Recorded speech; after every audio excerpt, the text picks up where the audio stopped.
बिस्मिल्लाहिर्रहमानिर्रहीम अल्हम्दुलिल्लाहि रब्बिल आलमीन वस्सलातु वस्सलामु अला रसूलिहिल करीम व अला आलिहि व अस्हाबिहि अजमाइन अम्मा बाद. My dear brothers and sisters, it is a great honor and privilege for me to be with you this evening and to talk about a very important subject of today that is faced by the Muslim Ummah throughout the world. I was asked to talk about the Islamic finance. Islamic finance is the phrase that is very oftenly used and heard about by the Muslim Ummah throughout the world. And the subject is so vast and wide that it can hardly be summarized in 1 hour or a brief or a short time. But I will try my best, inshallah, to explain the basic concept of Islamic finance. Why Islamic finance is necessary for us? This is the first question. First question is that what is the importance of Islamic finance? This importance has two aspects. It is firstly important for the Muslims only, and the other aspect is that it is very important for the sake of humanity at large. I'll speak about these two aspects. Firstly, why is it necessary for Muslims? And secondly, why it is necessary for the entire world, for the humanity at large. So, to begin with, when we speak of Islamic finance, it is important for the Muslims because Allah subhanahu wa ta'ala, when we recite the kalima of La ilaha illallah, Ashhadu an la ilaha illallah, Ashhadu anna Muhammadan Rasulullah sallallahu alayhi wasallam, this is not something, the words of magic or sorcery. It is a contact that we make with Allah subhanahu wa ta'ala. When we say La ilaha illallah, there is no God but Allah. We say that the only being that is worthy of worship, worthy of being obeyed, is only Allah subhanahu wa ta'ala. And when we say Muhammadur Rasulullah sallallahu alayhi wasallam, then we have a pledge with Allah subhanahu wa ta'ala that whatever your messenger Muhammad sallallahu alayhi wasallam has brought to us, we will follow it in letter and spirit. This is the contact we have entered into while we recited the kalima of La ilaha illallah. So, being a Muslim, we are duty bound to follow each and every command given by Allah subhanahu wa ta'ala or his messenger Sayyidina Muhammad sallallahu alayhi wasallam. And our religion, our deen, that is Islam, is not restricted only to ways of worship or some rituals.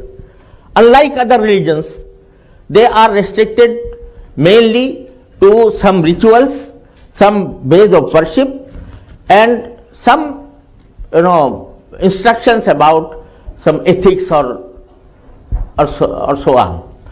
But Islam is a complete code of life, not only for worshipping Allah subhanahu wa ta'ala, but also to run our lives in accordance with the commands of Allah subhanahu wa ta'ala, be it economy, be it politics, be any sphere of our life. It must be complying with the dictates of the Holy Quran and Sunnah of the Holy Prophet sallallahu alaihi wasallam. So Islam has its own idea of our economy. Economy is the main issue of today, and Allah subhanahu wa ta'ala has given us some instructions about our economy.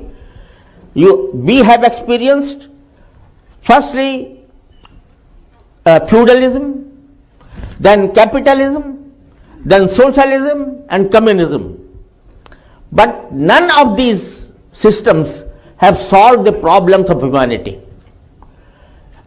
When socialism was failed, then the capitalist world, rejoiced that we have won and we have defeated socialism and communism. But they do not see that even after the fall of socialism, after the fall of communism, there is no equity between haves and have-nots. So therefore, none of these systems has been or was successful to solve the problems of humanity. Allah subhanahu wa ta'ala gave us some instructions on the basis of which we can solve these problems. One of the very important command or injunction given by Allah subhanahu wa ta'ala is the prohibition of riba, that is interest. So this was so important that Allah subhanahu wa ta'ala has used some words about riba that have not been used for any sinful act, including zina, including consuming alcohol or something like that. He said that if you do not leave the practice of riba, then you will be waging war against Allah subhanahu wa ta'ala and His Messenger. فَإِن لَمْ تَفْعَلُوا فَأَذَنُوا بِحَرْبٍ مِّنَ اللَّهِ وَرَسُولِهِ. These words were not said by Allah subhanahu wa ta'ala to theft, to dacoity, to adultery, to consuming alcohol, but has used it against war against Allah subhanahu wa ta'ala. So being a Muslim, without going into the details of the raison d'etre of this command, we are duty bound to follow it, that we should abandon the practice of riba totally, because we are Muslims. And when a person recites the kalima of la ilaha illallah, he is duty bound to obey the command of Allah subhanahu wa ta'ala, whether it seems to him it complies to his reason or not. So ma kana lil mu'minin wala mu'minatin idza qada Allahu wa rasuluhu amran an yakuna lahumul khiyaratu fi amrihim. When Allah subhanahu wa ta'ala or His Messenger sallallahu alaihi wasallam decides for something for the moment, then there is no choice for the moment to accept that, to obey it. So this is what Islam means. Islam in Arabic means submission to Allah. إذ قال له ربه أسلم قال أسلمت لرب العالمين. And when Sayyidina Ibrahim alayhi salam, was ordered to sacrifice his own son Ismail alayhi salam, and he made his son lie on the earth and started to slaughtering him, then at that point Allah subhanahu wa ta'ala said, فَلَمَّا أَسْلَمَ وَتَلَّهُ لِلْجَبِينِ. فَلَمَّا أَسْلَمَ, that both of them submitted themselves to Allah subhanahu wa ta'ala. Although the command was such that there is no logic behind it. To kill a person without any crime, without any offense, to kill a minor boy, that is not even allowed in the state of war. Rasulullah sallallahu alaihi wasallam, Muslim army, not to kill a child, But his child was ordered to be killed. And who was the child? His own son. There was no logic at all behind this command. But Ibrahim salam, obeyed and submitted himself. And when he asked Ismail salam, Inni ara fil manami anni azbahuka fanzur madha tara, then Ismail salam did not ask why. What is the logic behind this? What is the reason for which I am being killed? No, just said, Ya abati fa'al ma tu'mar. You please go on obeying the Allah subhanahu wa ta'ala. So this is the Islam in its true sense, that when a command comes to a Muslim, then he can sacrifice all his wealth, all his emotions for obeying Allah subhanahu wa ta'ala and Rasulullah sallallahu alaihi wasallam. Now, the problem is that when we say that riba is haram or interest is not allowed by Allah subhanahu wa ta'ala, then some people ask why interest is haram? What is the logic behind it? What is the reason for prohibition of this interest? So they come forward to say that this command must be based on some logic, and unless we understand that logic, we cannot obey it. This is not Islam. Then this is following one's own reason, not following Allah or Allah's Messenger sallallahu alaihi wasallam. So therefore, this is very important for Muslims, that they avoid interest-based transactions. So this is because this is the command of Allah subhanahu wa ta'ala. This is important for the Muslims because it is a command of Allah subhanahu wa ta'ala. So therefore, Islamic finance presents a solution for avoiding interest and basing our own transactions on something that is allowed by Allah subhanahu wa ta'ala. Ahallallahu al-bay'a wa harrama riba. Allah subhanahu wa ta'ala has allowed sale, but He has prohibited riba, that is interest. So Islamic finance is important for the Muslim for this reason, that they have to follow Allah subhanahu wa ta'ala and they must avoid interest. Then there should be some alternate is provided by Islamic finance. This is the reason for which it is important for Muslims. Now I come to the second question that I raised in the beginning, that why Islamic finance is important for the entire world, for humanity at large.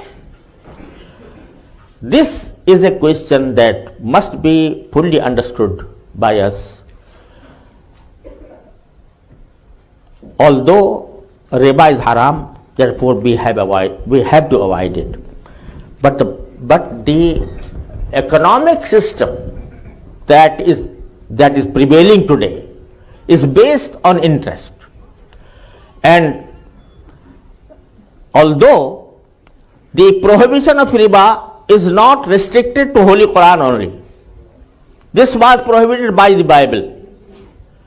This was prohibited in clear terms by the Bible. There are many verses in the Bible that say that one cannot indulge in the practice of riba.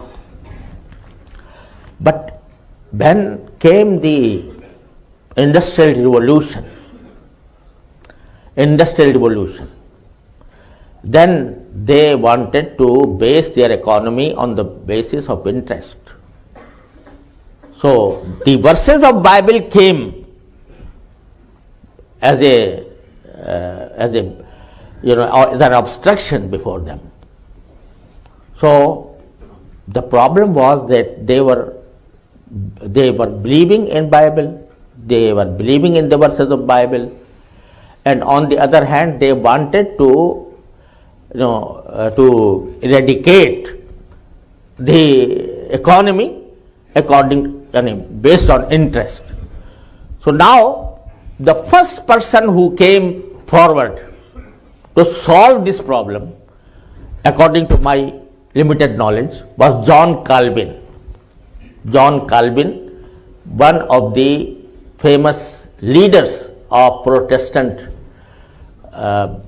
He was a companion of Martin Luther, who was the founder of Protestant sect.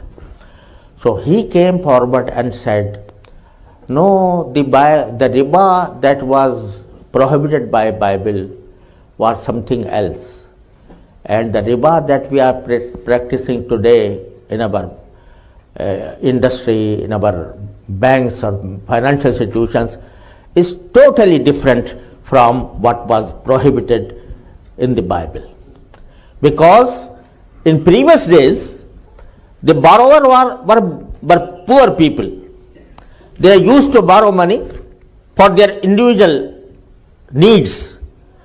For example, they are facing hunger and their family needs bread and butter, but they did not have it.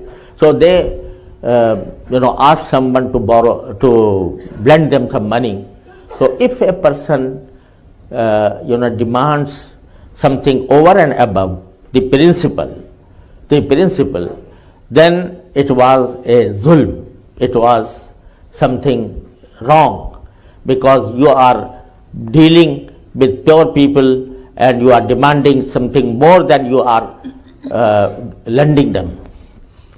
But today, we in the banking system, the borrowers are poor, not poor people. They are wealthy people. They have industries. They are traders.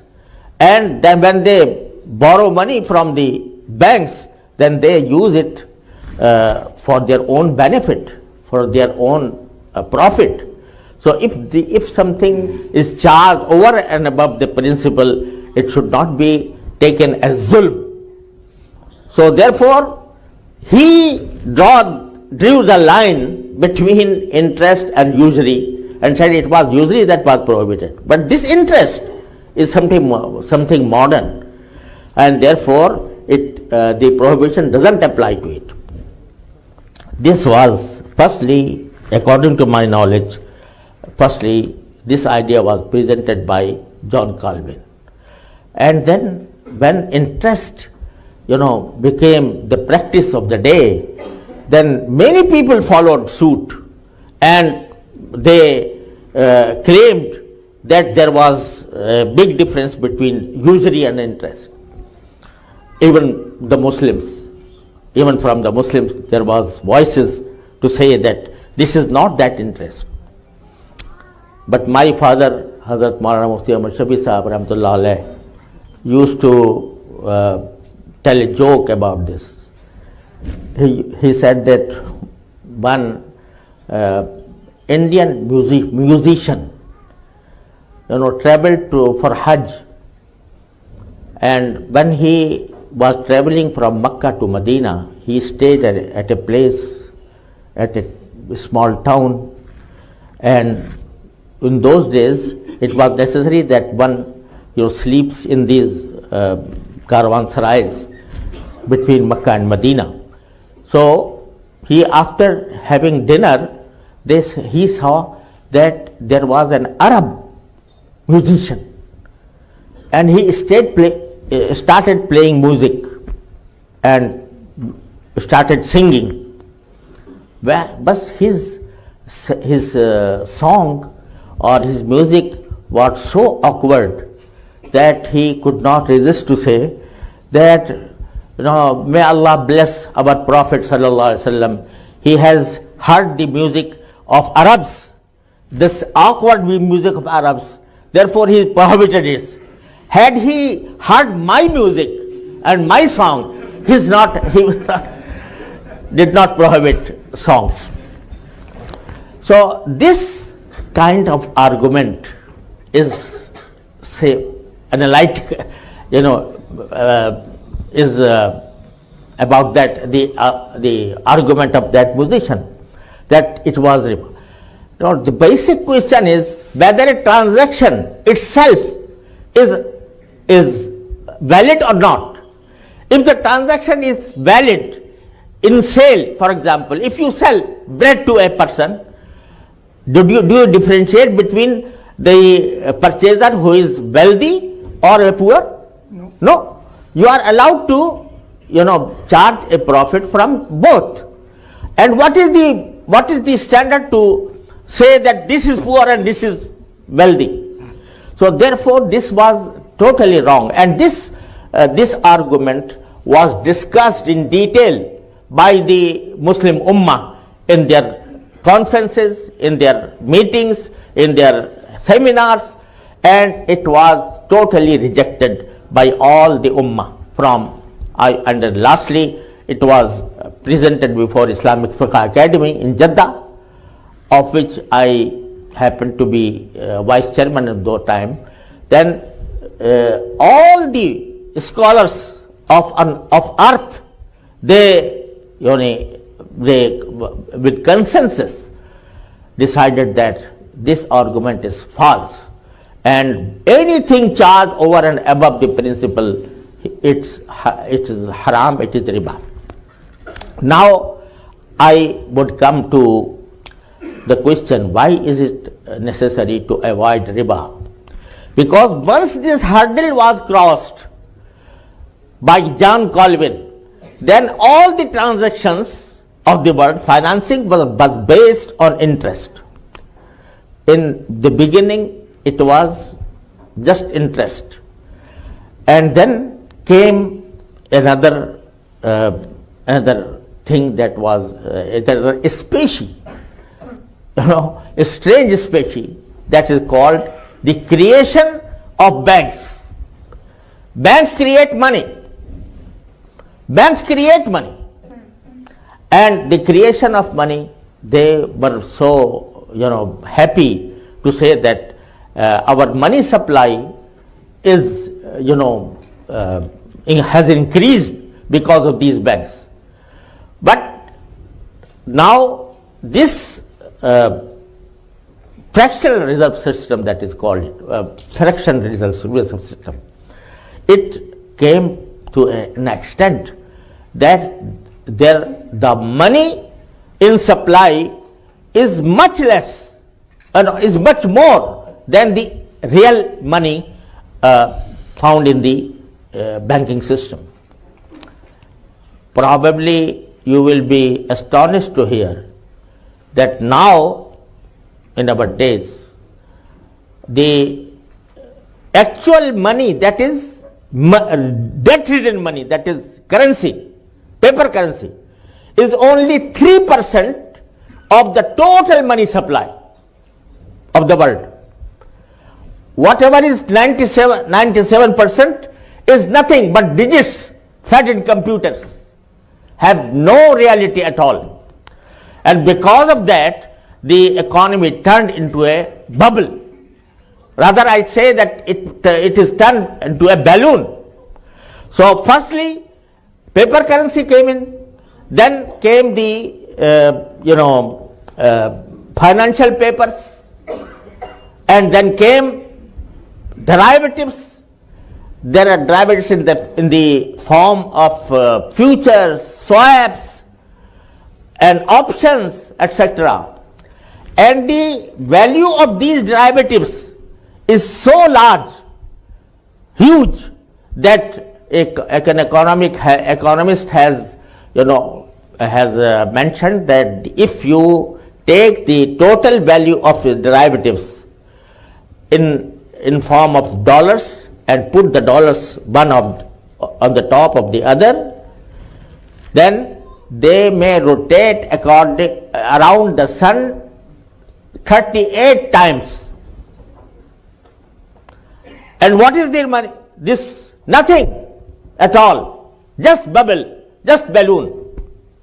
So therefore, I wrote some before in 2004 that this bubble or this balloon will be burst, can burst at any time. And it really actually burst in 2008. The world faced, the whole world faced the financial crisis, and all the banks were failed, all the trade were, stocks, faced steep fall. So this is, if you analyze the reasons behind this crisis, the main reason is interest and sale of debts, and to be out of the real economy. Now we are living in a state of economy in which we don't have any real economy, just figures, just numbers fed in computers. So, and now again they were facing it is anticipated that the crisis more severe is coming now within a couple of years. So this is, the whole economy is captured by some few people in the world. So all this situation has arisen because of interest. Had there not been interest, then there were no derivatives, no sale of debts, no something that makes the economy a bubble or a balloon. So therefore, humanity now needs a new system that takes care of real economy, and that is the basic difference between sale and riba.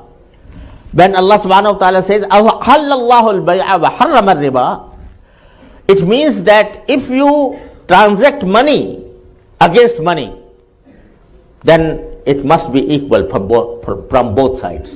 You cannot charge anything over and above the principal, because it is a transaction of money against money. But if there is a transaction, money against a commodity, this is sale, and this is allowed. And it makes a big difference when you are transacting, money against money, and when you are transacting money against commodity. This is what Allah subhanahu wa ta'ala says. Ahallallahu al-bay'a wa harrama riba. Limadha? Why? Because Allah subhanahu wa ta'ala says that Ahallallahu al-bay'a. And if you transact as sale, then you are creating a real economy, real assets. But when you are transacting money for money, then in that case you are not creating any asset. This is not real economy. This is just, money against money.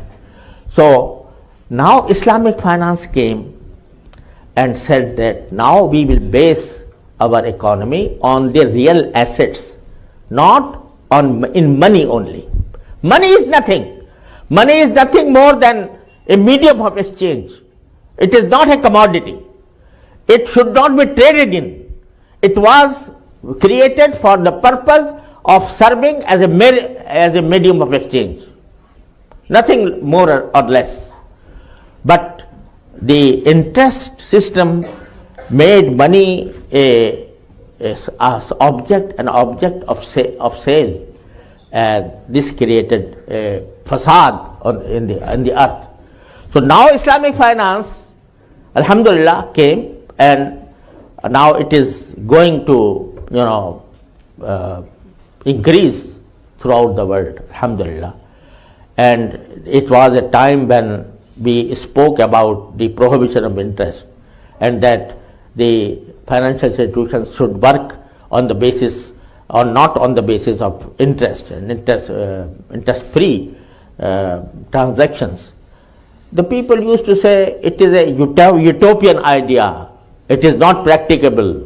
It is just, an imagination, and it cannot be